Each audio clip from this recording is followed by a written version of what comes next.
Cinnamon is coming home. Do you know who Cinnamon is in this painting?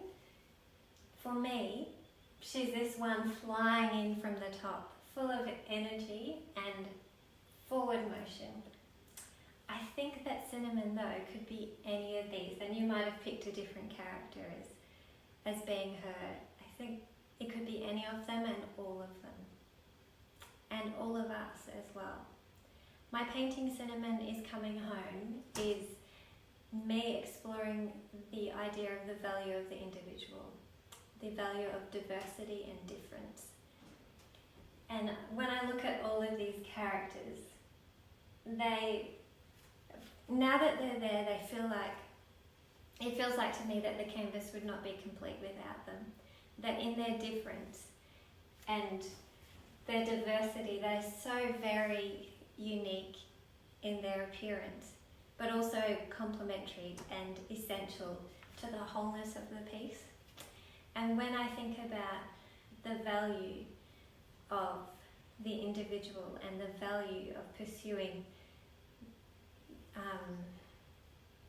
the personality and the gifts and the life that is uniquely ours to give, cannot underestimate the value of doing that.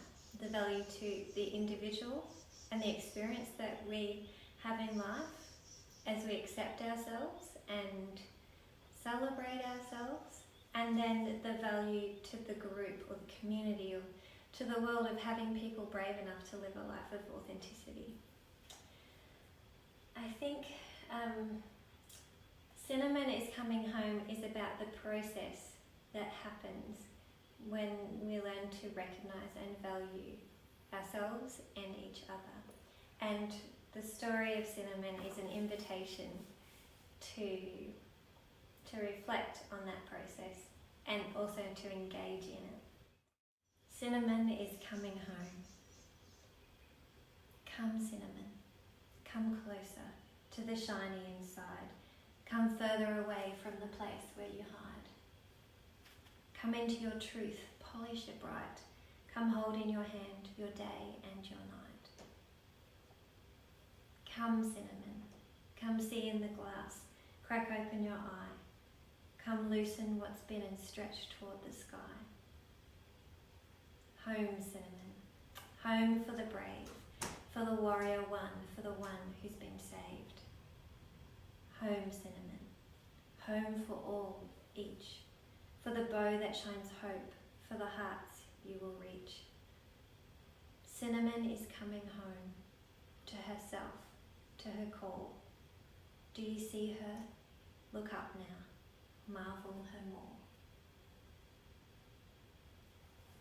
I think a life lived with authenticity, and not authenticity with disregard for everything and everyone else. So not at the expense of the health and wellness of those around us and the environment around us. So I'm not talking about the pursuit of self over all else. That's not what Cinnamon is about. It's about listening and responding to needs within ourselves and having a heart that knows ahead and hands that respond to that. So living a life of integrity and having our beliefs be reflected in our actions and having actions that are consistent with things that we believe are true and right and good. And I think that when we do that, our influence for good in this world is profound.